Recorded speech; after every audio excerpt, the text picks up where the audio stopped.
Learning, अधिगम का वक्र या कर्व ऑफ लर्निंग।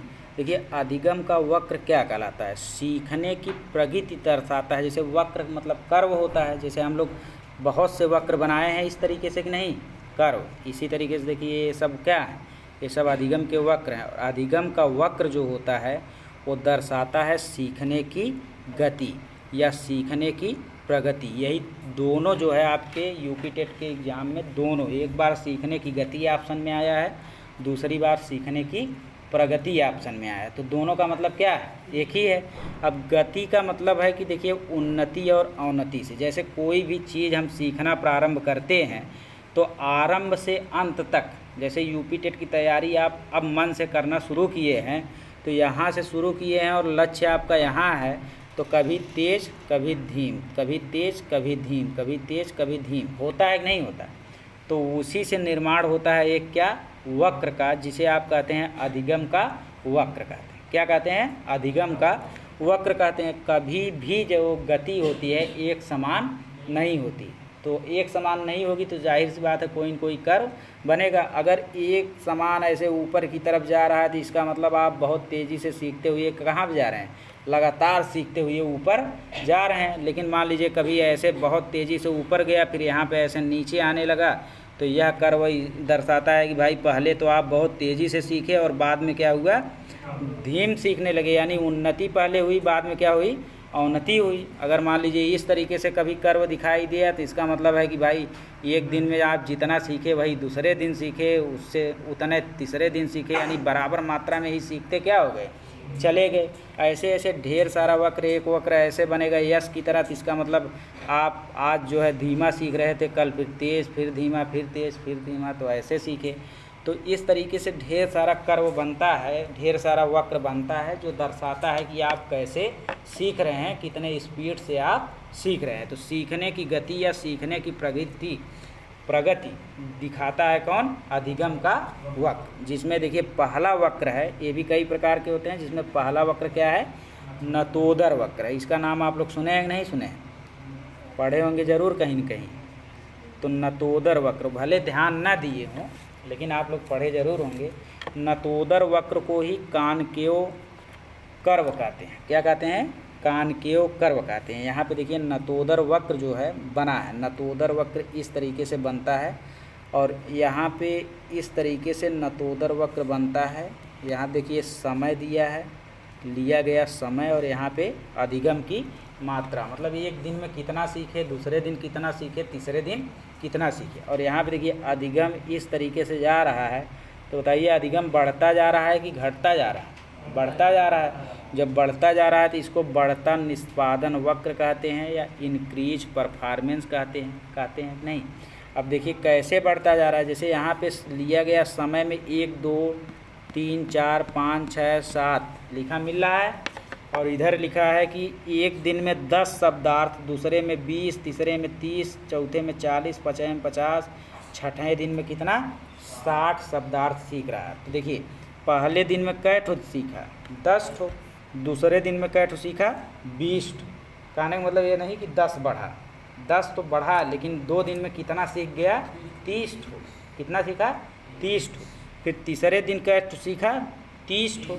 तो देखिए धीरे धीरे ये क्या हो रहा है, बढ़ते जा रहा है। अब यहाँ पे तीसरे दिन तक ये 30 20 50 10 60 ठो सीख गया।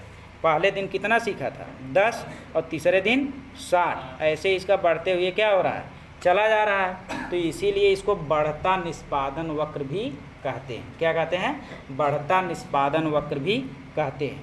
तो यहाँ पे इसकी परिभाषा देखिए है कि जब शुरू में अधिगम कैसा हो, धीमा हो, और बाद में कैसा हो, तेज हो जाए, तो यह अधिगम नतोदर वक्र होगा। जैसे वर्णमाला व मात्राएं, जैसे कखा कखा हम सीख रहे थे तो शुरू में बहुत मेहनत लगता था, काही बनाने में बहुत समय लग जाता था, फिर खा बनाने में बहुत समय, लेकिन जो 4-5 ठो सीखे उसके बाद का से यहाँ तक सीखने में कोई दिक्कत नहीं थी। मतलब अधिगम कैसा हो गया, तेज हो गया। पहले कैसा था, धीमा, का को सीखने में बहुत समय लगा, लेकिन बाद में कैसा हो गया, तेज, का से ज्ञा तक को लिखने में समय नहीं लग रहा था। तो वही चीज़ है कि जब शुरू में अधिगम धीमा हो और बाद में तेज हो जाए तो उसे अधिगम का नतोदर वक्र कहते हैं।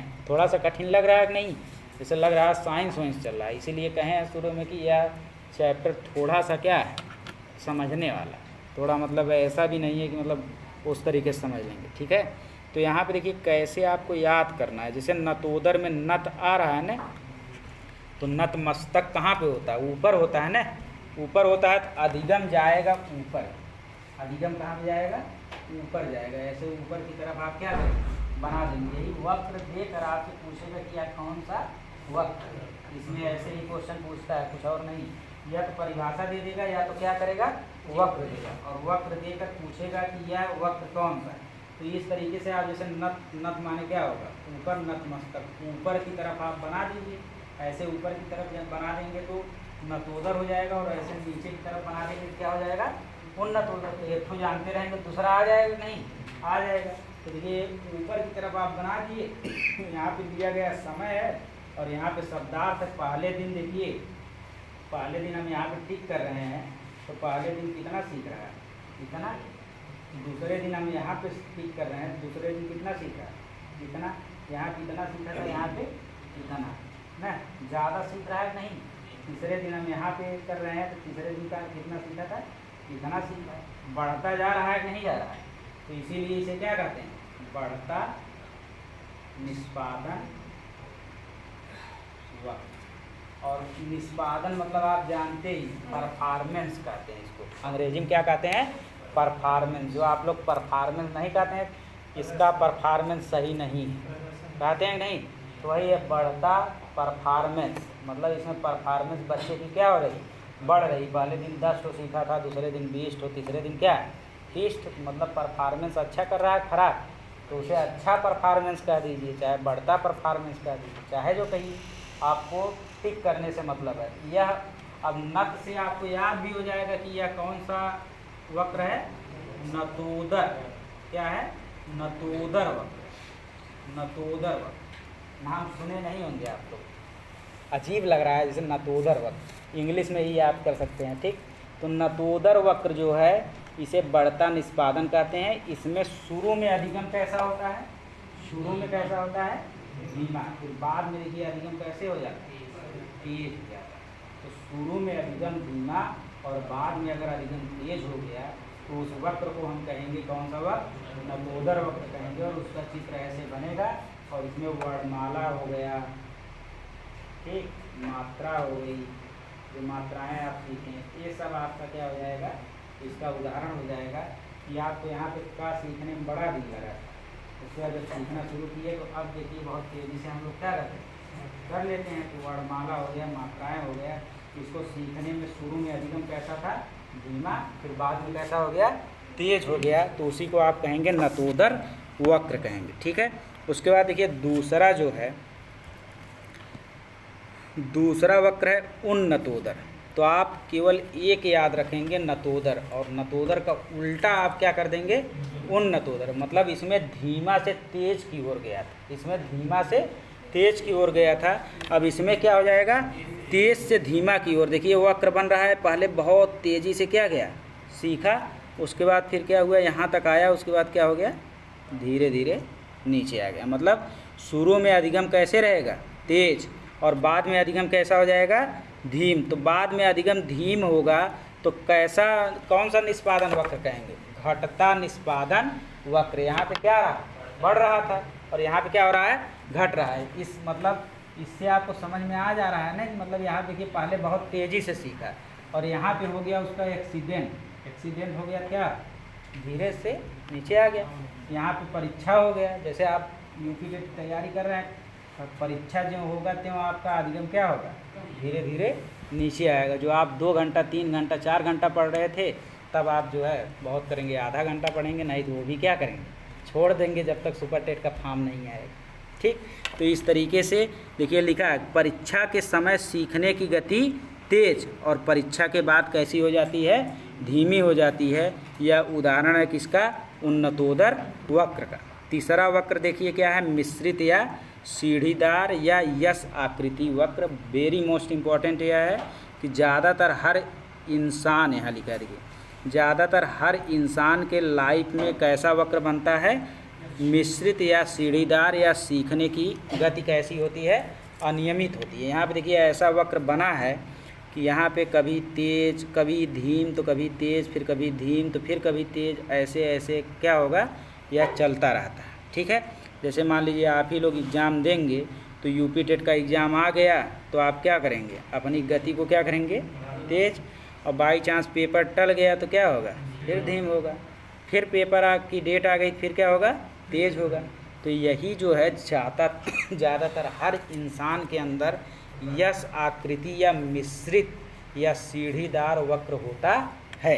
तो इसे आप देखिए यहाँ पे लिखा है कि अधिगम की गति एक समान नहीं रहती। किसमें, मिश्रित वक्र में। जैसे छमाही के परीक्षा के समय अधिगम की गति कैसी हो जाती है, तेज, परीक्षा के बाद कैसी हो जाती है, धीमी, फिर वार्षिक परीक्षा में कैसे हो जाती है, तेज, फिर वार्षिक परीक्षा के बाद कैसी हो जाती है, धीमी हो जाती है। तो अधिगम की गति जिसमें एक समान नहीं रहती है वही वक्र कहलाता है, मिश्रित या सीढ़ीदार या यस आकृति का वक्र। अंतिम है सरल वक्र। देखिए, सा से सरल वक्र और सा से संभव नहीं है। क्या है, सा से संभव नहीं है, यानी संभव नहीं मतलब असंभव है, और जो चीज़ असंभव रहता है उसकी हम क्या कर सकते हैं, केवल कल्पना या उसको आइडियल मान सकते हैं। नहीं कहते हैं कि इस इंजन की दक्षता 100% है, तो कोई इंजन की दक्षता 100% नहीं होती है, बस उसको आइडियल क्या करते हैं, मान लेते हैं। तो वही है सरल वक्र, ऐसा वक्र है जो आदर्श वक्र है, काल्पनिक है, असंभव है, जो संभव नहीं है, अर्थात यह बताता है समान निष्पादन वक्र। जैसे एक घटता था एक बढ़ता था, तो एक ऐसा है समान निष्पादन वक्र है। और यहाँ पे वक्र देखिए बना है एकदम सरल रेखा में। तो इस तरीके का अगर वक्र बनेगा, देखिए पहले दिन उसने कितना सीखा, 10, और यहाँ पे 10 यहाँ पर भी लिखा है। दूसरे दिन भी उसने कितना सीखा, 10, और तीसरे दिन भी उसने कितना सीखा, 10, और चौथे दिन भी कितना सीखा, 10। मतलब 10 शब्दार्थ वह डेली सीख रहा है पूरे जीवन भर। ऐसा संभव है कि मतलब आज जितना आप सीखें उतना कल सीखें, उतना ही परसों सीखें, उतना ही नरसों, और लगातार पूरी ज़िंदगी भर उतना ही सीखते चले जाएं? ऐसा संभव नहीं है। इसीलिए इस वक्र को कहते हैं असंभव या काल्पनिक या आदर्श वक्र या सरल वक्र कहते हैं। ठीक है, यहाँ पे देखिए लिखा भी है कि सरल वक्र एक काल्पनिक या आदर्श वक्र है जो वास्तविक जीवन में संभव नहीं है, क्योंकि अधिगम की गति वास्तविक जीवन में हमेशा एक समान नहीं रह सकती। जैसे एग्ज़ाम ख़त्म हो गया तो जाहिर सी बात है डाउन होना है, बुखार आ गया, कोई दुर्घटना घट गई, तो जाहिर सी बात है कि अधिगम की गति क्या होगी, धीमी होगी। तो एक समान तो कभी नहीं चल सकती है, जबकि यह वक्र दिखाता है कि अधिगम की गति पूरे जीवन भर एक समान चलती रहती है। तो बताइए ये गलत है कि नहीं है? है। उसी तरीके से देखिए एक क्वेश्चन कैसे आया हुआ है। क्वेश्चन ऐसे ढेर सारे आए, बस एक क्वेश्चन इसलिए लिखते हैं ताकि आप लोग जान जाइए क्वेश्चन कैसे पूछता है। देखिए लिखा है, जिस वक्र रेखा में प्रारंभ में सीखने की गति तीव्र और बाद में यह क्रमशः मंद हो जाती है तो उसे कौन सा वक्र कहते हैं? तो उसे कौन सा वक्र कहते हैं? उन्नतोदर। देखिए पहले आप देखेंगे, एकदम क्वेश्चन को अच्छे से पढ़ेंगे और कुछ नहीं, आप दोनों तीनों वक्र को अपने दिमाग में क्या करेंगे, रख लेंगे। जो भी वक्र आप लोग पढ़े हैं सभी को अपने दिमाग में आप